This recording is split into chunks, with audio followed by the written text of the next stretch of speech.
A man who won $2 billion in the Powerball last fall is now being sued by a guy who claims that he actually won the ticket and he's the one who bought it, and it was stolen out of his room and then submitted to the California Lottery Commission by the guy who currently has the $2 billion and is spending it on mansions and custom Porsches. I'm Kevin Nooper. I'm an attorney at Nooper and Covey, and I want to talk to y'all today about this crazy lawsuit out here in California where two guys are fighting over who is going to get the $2 billion out of this huge Powerball jackpot that was one of the, kind of a record thing last year.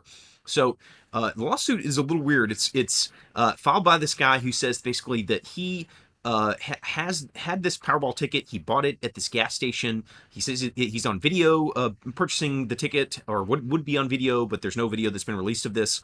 And he says that someone stole it. First, he said it was a guy named Reggie who stole it out of his apartment, and then claimed it was his landlord. And then now the landlord is claiming that it was some other friend who stole the ticket. So is there any truth to this? I don't know. We haven't seen an unequivocal denial by the $2 billion winner in his actual court filings yet, but we'll see what happens in the case. And I'm going to show you some of these court documents, show you a little bit about these guys, and give you some very quick advice. This is not legal advice, it's just practical advice, but if you ever want to play the lottery, and sometimes when the jackpots get that big, I play it myself, sign the ticket. Sign those tickets if you're going to do this. If you actually think there's any chance of you doing this, just stick your signature on it. I don't know why people wouldn't do that if they want to spend money and fantasize about winning the lottery, but if anything this guy is saying is true, then he really messed up by not signing that ticket, and I'll show you what the Lottery Commission has to say about all this as well. Before I get into the legal documents, I want to show you just who these guys are. You can see this guy's Edwin Castro. This guy smiling right here, who's all smiles as he's walking around out of a bank with his money, is Edwin Castro. He's the guy who is officially the winner, who was handed, I think, about $1 billion in lump sum payment. You can see he's very happy with all this, driving a Porsche. Blowing that money, and hopefully doesn't blow it all. It is a little crazy to me to see some guy with like $1 billion who's just wandering around at banks. Like, that's just like, I would not be doing that if I had $1 billion, and everybody knew that. I would be not wandering around at ATMs where people could see you. But he's come into money, and maybe he'll figure that out hopefully before anything happens, and hopefully he doesn't spend. You can see here he got a nearly $1 billion lump sum payment. So he's just sitting on cash right now with a bunch of people running around trying to get his photo for these news stories. You can see he's sort of hanging around with someone there, and he basically is. And there's his giant mansion. It's 14,000 square foot. He bought one. Here's a vintage Porsche convertible that he's bought. He's very much enjoying this $1 billion, as you can see.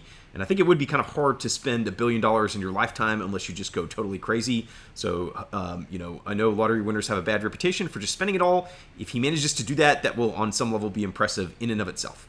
But so he's here, and then these other stories are talking about, here's another one where the guy who's suing him is urging the Lottery Commission to release video because he says, I'm going to be the one in this convenience store video. If you show it, here's kind of like the lottery conference. Edwin Castro, the winner, did not, or the one who is named the winner, did not actually attend, which they're kind of making a big deal about, although I also would not attend if I could avoid that. And then you can see here, what you're looking at here is this Rivera guy, who's on video from his landlord, supposedly hunting around his in his apartment for this winning ticket. You can see he's got a giant bag of dog food, a lot of clothes.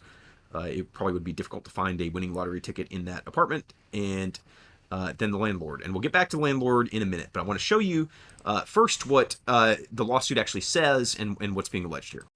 Okay, here's what is called the complaint in a lawsuit. In any lawsuit, the very first thing that gets filed is the complaint, which lays out all of the allegations made by the plaintiff. It says basically, what am I saying happened in this lawsuit?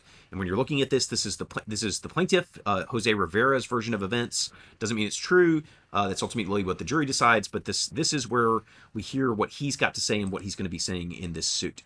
So you can see he's suing the California Lottery Commission, which we'll get to in a minute. They've already filed a response to this. The state of California, someone named Reggie, who we find out in a minute who it is, and someone named Edwin Castro. And I'll just jump to a further thing that he filed in the suit, just because it matters here.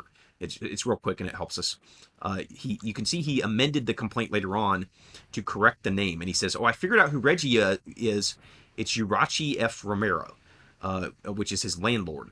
Now, that's a little weird to me. It's hard telling the truth and all this stuff, right? But it is a little strange how Reggie became someone with nowhere near Reggie in his name. But that's what he says. And the landlord is a little bit sketchy. We'll see in a bit. So back to this complaint. What is Jose Rivera saying? So he's also suing Edwin Castro, which is the winner, guy we saw in the car in the giant, huge mansion. So they sue him. Jose is suing the California Lottery Commission. He says all these people. He says, I'm suing this guy Reggie, who, I'll find out his full legal name. He's this resident of Los Angeles, and then he's suing Edwin.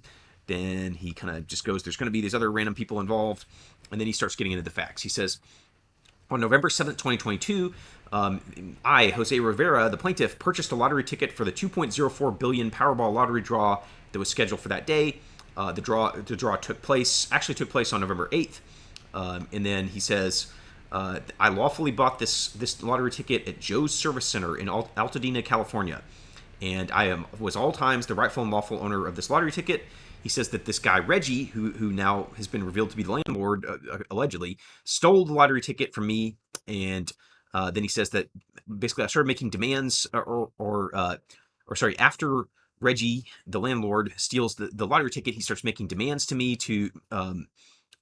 The plaintiff makes demands to Reggie. So this Rivera guy says, "Hey Reggie, give me back the lottery ticket," but Reggie says, "No, I'm not giving it back to you." And then on the 8th of November, the winning numbers get picked. It's the biggest prize in lottery history. And then the plaintiff says, Rivera says, those are my numbers. I made these requests to Reggie to return the ticket, but Reggie's responses were, one, the ticket was a loser, or if I find the ticket, we can split it 50-50. And then the plaintiff says, I'm not going to be blackmailed, and I don't care. He says he reported this theft to the California Lottery. He reported it to the police. He says that despite all that, the Lottery Commission announced that this guy Edwin Castro was the winner of this giant record jackpot.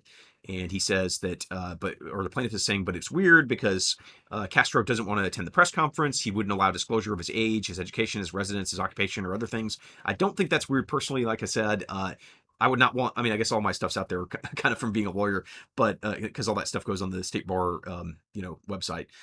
But if you're a random guy who wins the lottery, it is not surprising that you might not want the publicity associated with it. As we can see now, he's being followed around with cameras, and now he's got a guy suing him. So you might not want that to happen, even if you legitimately had won it. So he says that even though Edwin claimed, once he finds out that Edwin claimed it on February 14th, he then goes and submits his own claim form to the California Lottery in Chatsworth, which, if y'all don't know, is kind of up near, like a little north of Los Angeles, in the valley. And then he says, the Lottery Commission says, no, this isn't going to be accepted. We've already made an award of this. And then he says he goes down to over to Santa Fe Springs, California, does another claim form, and then that claim form gets accepted by that lottery office. And then he says his lawyer starts sending letters to the California Lottery, advising them that the ticket was stolen, that he's the rightful owner, that the letter includes like a copy of the claim form. You can see this is like stuff that the lawyer is basically sending a letter to the California Lottery saying, I want to see the video, because he'll be the one on the video. They say that, you guys are supposedly do this extensive vetting process, but and you can see them kind of quoting that this is from the news media, and that the Lottery Commission says they actually checked the surveillance store video. They make sure it's the right person. They make sure the signatures match. And this lawyer is saying like, no, it's not going to be him. It's going to be this Jose Rivera. And I'm, now he's saying like, give me the lump sum. I'm the one who won. And he sues them on all these different claims, basically sues everybody. He says the Lottery Commission, Edwin, he's saying you stole it. Conversion kind of means taking property that doesn't belong to you and converting it to your own. That's a legal claim, like a way to sue it. Declaratory relief up here is just like declare that I'm the owner of the ticket. Trespass to chattels is another kind of claim that sounds real complicated, but it basically just means like taking a kind of property again. They're sound like they're different, but in actuality, these really are kind of like, those are kind of similar. Torts is what they're called, which is ways to sue people. Here's another one: intentional interference with prospective economic relations, which is interfering with someone's sort of relationship with a business relationship with someone, and then he sues again for negligent, which is the only difference between that and intentional is one is you do it on purpose, one is you don't do it on purpose. It's accidental. So that's the complaint in the lawsuit. And so he's saying all this. I'll say, like, as a lawyer, kind of my reaction, you might wonder, like, why are the lawyers taking the case? This guy doesn't, if kind of looking through his room, not to, knock him, but when you see a room like that, you're like, probably he doesn't have the money to sue lawyers when you've got like dog food piled everywhere or whatever. So why did the lawyers take the case? I don't know that. I will say, as a lawyer, you get a lot of people who, like, if you aren't good at sort of screening them, and even if you are, there are people who will call you up with claims that are a little bit bizarre or that are not truthful.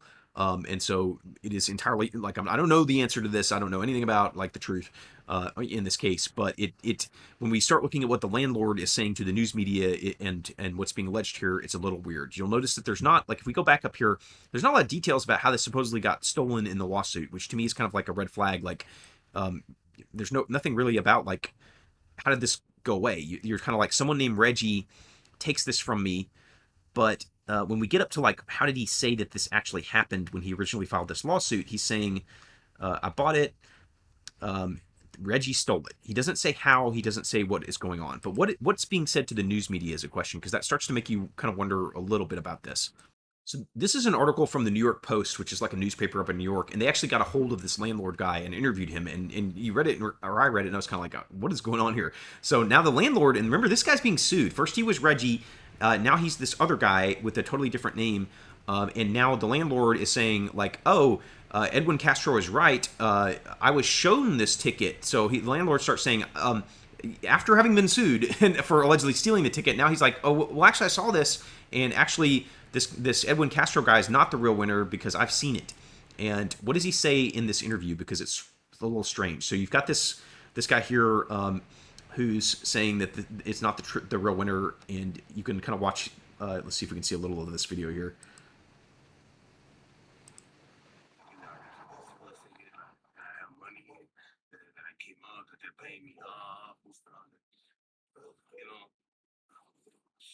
Nice if I can be take care of my debts, but I wouldn't do that to him.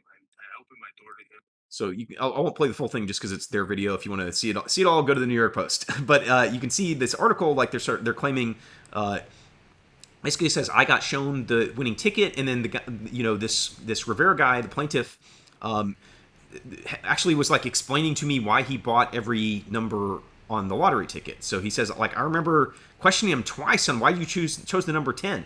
And he starts saying, I picked 2 10s because it's the date my parents died, and I picked 47 because that's how old I am. And says his dad wanted a 56 Chevy. And, he's saying, like, basically I got he told all this stuff about these numbers, which is a little, like, on some level, it's kind of like, why would you even remember that? Like, I wouldn't even remember any of this stuff. If someone, even if someone showed me a winning lottery ticket, I think I would probably forget, like, the exact details. I might just remember, oh, he chose the numbers. They're very specific. And here's some video they took of him, like, digging around in the room.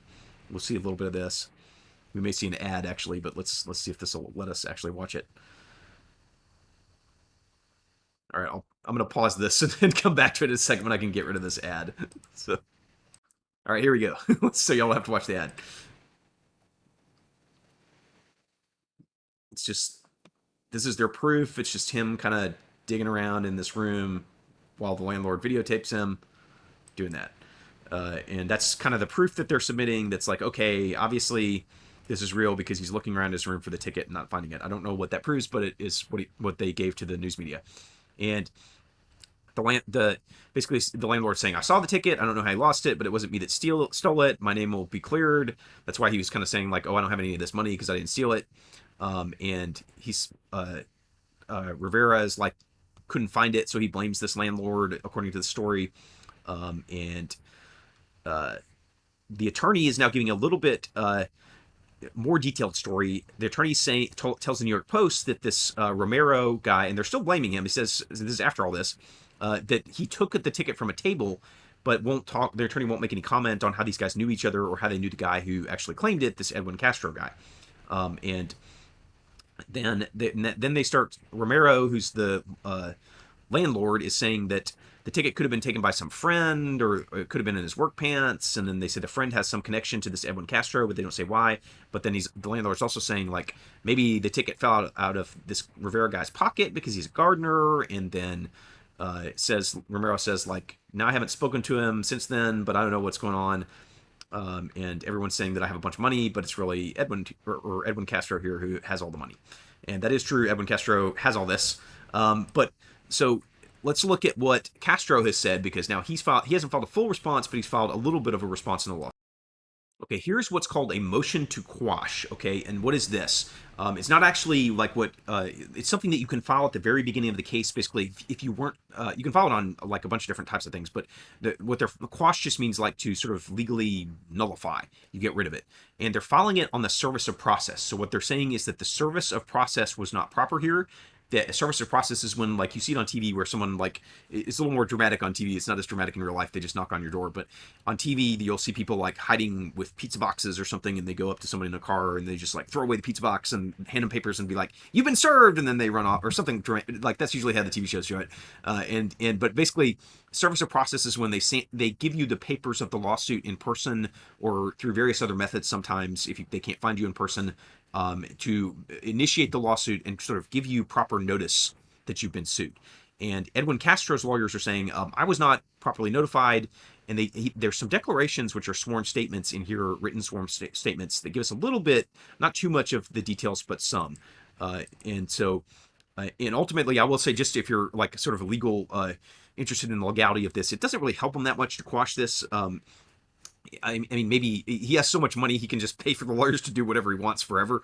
But like, it doesn't save him. Like, even if he wasn't served, he's gonna get served eventually anyway. And even if they can't find him, they do what's called service by publication, which is, it takes a few months to get to it, but you stick a little ad in the newspaper after the court approves it, and then it's like, the weekly, Chatsworth Reader or whatever, something no one really reads, but then they're funded entirely by like ads like this in the back for lawsuits, which, not really that effective, but there has to be someone way to serve someone who's hiding from service. And so get into this, and he sort of talks about this a little bit. There's this Reggie guy. It's the same stuff we already know. He says that the plaintiff filed something with the court saying, hey, here's this proof that we served Edwin Castro, but this Edwin Castro is saying that actually it was his dad. So the lottery winner says, like, look, you went and served, like, you went off to my dad's house, served him instead of me, and I'm not my dad, so, like, that's not effective, which is true. If you can't just serve someone's dad just because they have the same name, and apparently it was at a totally different house. That's not a huge, like, I will say that, like, that could just be a mistake, right? That's like, if you have two people with the exact same name, and like, stuff like that happens. So this is kind of like a time waster. Legally it doesn't really do anything, and it is not effective, but like, honestly, in most cases, lawyers, when you have a lawyer, the person will wait. What they'll do is called waiving service of process, because it's just so pointless to like fight it long run that unless you're just sort of want to play games, most people will just say, okay, here, I agree to accept the service. You don't have to come find me at my house or wherever. But so here's the dad. He says, I'm the dad. I did not win this jackpot. I'm the father. I don't live at the residence. I can't accept this authority. If he had lived at the same house, then you could have done what's called substituted service of the father, which means you hand it to an adult resident of the house. But he basically says somebody came up and said, I'm served, and I told him it wasn't me, and he didn't care.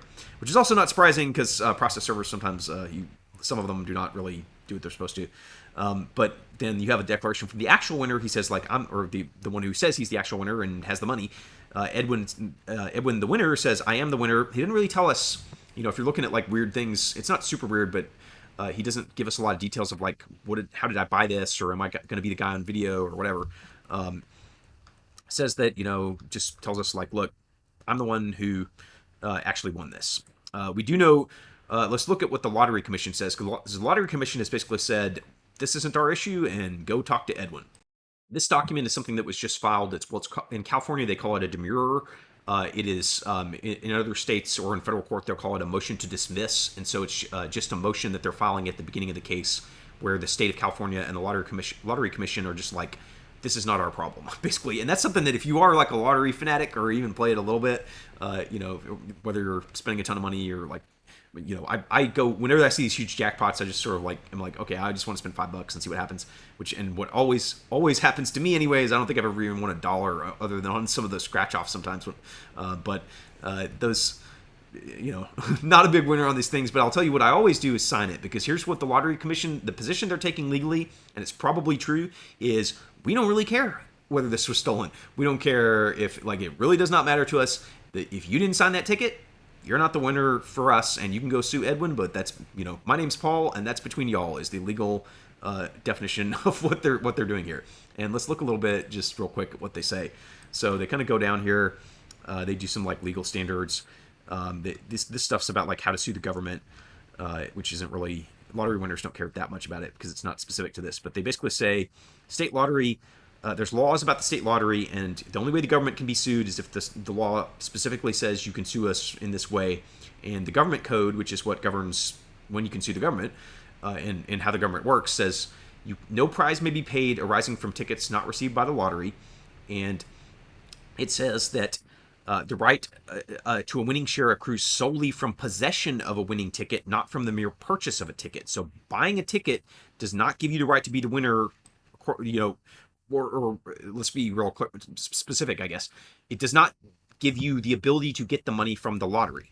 Okay, you could sue Edwin if you actually had bought it or if he stole it or whatever, but you can't go sue the lottery because the lottery, it's whoever holds it. You can see here's a California lottery regulation. Only the holder of a valid ticket may be entitled to a prize.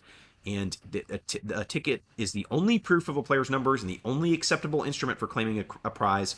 They can't just submit a claim form here, it says. They have to also do the original winning ticket with the information requested on the back. And if you look at these, I know the California versions, they have the little part that's like, if you sign this, that's how you do it to yours. So, if this guy really bought the ticket, he really could just be out of it, for not having decided to sign it. At least between him and the state lottery, he's going to lose against the state lottery, I think, because you got to sign the thing if you want to go in and make them do it, and you got to hold it. And if it's unsigned, then anybody can go take that thing and claim it. And so that's why it's such a bad idea. Now, what's the truth of all this? I don't know. I will say the Texas, or sorry, I'm from Texas, so I just accidentally say that sometimes. The California Lottery Commission has said basically like, we stand by our decision. We think he's the winner. They do say that they vet this stuff and that they go look at surveillance footage. But they also, I think, take the position that like, I'm not going to deal with people like this who's like, we just don't deal with this. It's not our problem. Like when you can't sue us, go figure it out between each other. Is there truth to this? It does, like, there's stuff about it that seems a little weird, especially the landlord sort of like his name changing from Reggie to the landlord. There not being details in the lawsuit about how he won this. Like the landlord sort of suddenly having this kind of big story about having been told all the details of all these numbers. He says, I haven't talked to Rivera in months. Where that was February when I think they supposedly cut each other off, and now we're 4 months out, and yet he still remembers like exactly what each number supposedly was for Rivera. The tens, or I don't even remember. I literally made this video. Okay, by the way, just to demonstrate to you, I read that out about what all those numbers were, and all I remember is like 47 was his age. The tens meant something, and one of them was like a dad's birthday or something. That's my memory now after having read that paragraph from the news story. So if I can't remember this, and I'm talking now maybe like 10 or 15 minutes after having read that, and yet he's 4 months later is remembering very specific things about what each number meant that another person had when he won the lottery. It just, there are credibility issues there. And if you win $2 billion, part of why he didn't want to have his name out there, and I guess should be more careful about having photos and stuff out of him, is you do attract people who will try to sue you. Like when you have money like that at that level, people are going to like come in, whether they're real, whether they're not real. Does he know this guy? Does he not know this guy? People do sometimes, I don't know whether it's true or not here, but I do know that people will concoct lawsuits. They will try to make up things sometimes, not always. And even having lawyers does not mean that those lawyers vetted it properly, because I know, like, I'm not going to name people or whatever, but like as a lawyer, I will say, and as someone with a law firm, we represent hundreds of people at any given time. That means that there are people trying to sort of sneak through the process, and no matter how much you check on them, sometimes you'll find out that you start doubting things. So is this going to turn out to be true or not? I don't know. We don't really have a whole lot of details right now, and they're saying go check the video, or the lawyers are saying we demand that we can see the footage of this convenience store. But you would be surprised sometimes think people just like, even though it's obviously not going to work, they may come in and just be like, yeah, I was on that video, to the lawyer, and they're just hoping some grainy footage shows up, or they can't get the footage or whatever, or they're just sort of like, some people can be just out of it. They can be people who just aren't really good at planning a lawsuit, or sort of planning whatever they're concocting. Or it could turn out to be real. I don't know. Like that's stuff that can happen, where people like $2 billion is a lot of money, and that can cause people to do things that they shouldn't do. I don't know the answer right now. I do know that I'm, at least not that persuaded from what I've seen here. But the facts will come out for what they are, and if they get the video, that'll show whoever got it. And I'm sure that Edwin will have an explanation for this, but he doesn't owe one yet at this stage in the lawsuit, and so that may be why he's not doing it. It's just because sometimes I think there is sort of like a perception among defense lawyers that you should sort of hold back your facts and your details until you absolutely have to do it. So we will see. There's $8 billion at stake because he's already paid his taxes, and maybe less because he's apparently spending it on stuff. So there's kind of a race to get the money before the lottery winner spends it all. But we'll see. We'll be following this, and I'll give you updates if anything crazy happens on it. If you want to hit subscribe, you can get those as well as any other videos about this. And I walk through lawsuits for people and do a little bit of YouTube law school for people who want to learn about legal concepts in a little more detail. And you can see some other videos that are probably on the end cards here.